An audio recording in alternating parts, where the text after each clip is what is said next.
میرے ایک اچھے دوست، میں ان کے لیے ممبر پر دعا کرتا ہوں، اللہ ان کی مغفرت فرمائے۔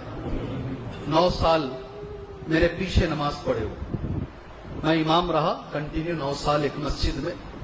وہ پہلی ہی صف میں 9 سال بالکل میرے پیچھے رہتے، بالکل۔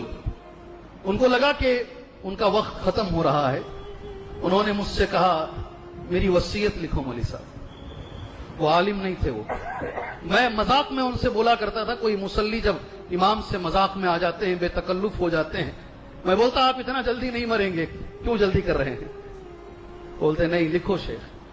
فجر کی نماز کے بعد روز ایک لائن لکھتے، ہم روز ایک لائن لکھتے۔ انہوں نے یہاں تک کہا، مولانا عبد المتین میمن جوناگڑھی رحمہ اللہ مجھے لے جا کر ٹینری روڈ کے قبرستان میں کھڑے ہو کر کہا، یہ میرے اچھے دوست تھے، میں مر گیا تو مجھے یہیں کہیں دفناؤ، مجھے اطراف میں دفناؤ۔ ان کے ایک بیٹے 17 پارے کے حافظ تھے، میں نے کہا اس کو جنازے کی نماز کے لیے کہو، نہیں نہیں مولوی صاحب تمہیں پڑھانا، میری نماز جنازہ تمہیں پڑھانا۔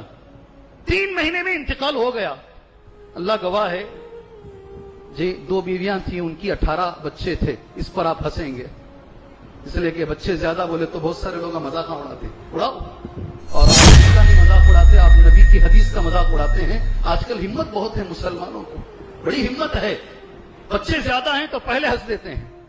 اللہ کے رسول نے فرمایا تزوج الولود الودود، ایسی عورت سے نکاح کرو جو زیادہ بچے دینے والی ہو۔ جی ہاں، اور ہمارے پاس مسئلہ یہ ہے بچے زیادہ ہیں تو پہلے مذاق اڑائیں گے۔ 18 اولاد تھے، 2 بیویاں تھیں۔ یہ بیوی کے بچے کہہ رہے تھے جنازہ ادھر آئے گا، وہ بیوی کے بچے کہہ رہے تھے جنازہ ادھر جائے گا، تلواریں نکل جاتی، خون خرابہ ہو جاتا۔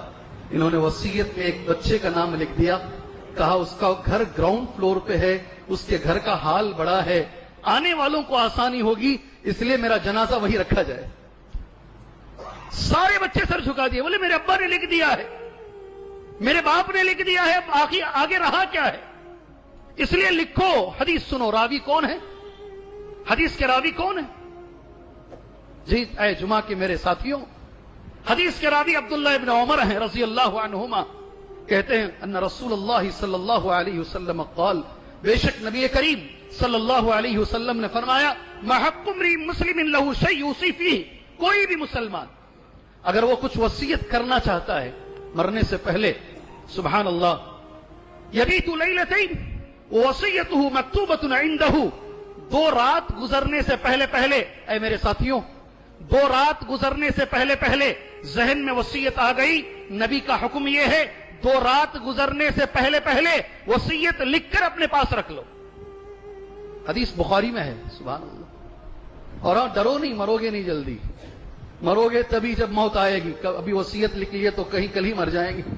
جی ہاں، تبھی موت آئے گی جب آئے گی، یہ اللہ کے رسول کا حکم ہے، یہ حکم نبوی ہے، لکھ کے رکھو۔ ابھی آگے سنو، اسی لیے میں نے کہا راوی حدیث کون ہے، کس نے یہ حدیث بیان کی؟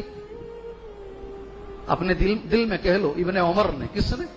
ابن عمر رضی اللہ عنہ، وہ کہتے ہیں جب سے میں نے میرے نبی کی یہ حدیث سنی، 2 رات گزرنے سے پہلے پہلے میری وصیت میرے تکیے کے نیچے ہمیشہ ہوتی، میری وصیت میرے تکیے کے نیچے ہمیشہ ہوتی۔ قرآن کی آیتیں، اللہ کے رسول صلی اللہ علیہ وسلم کی اس حدیث کی روشنی میں ہمیں وصیت کرنی چاہیے، وصیت لکھ کر ہمیں رکھنی چاہیے۔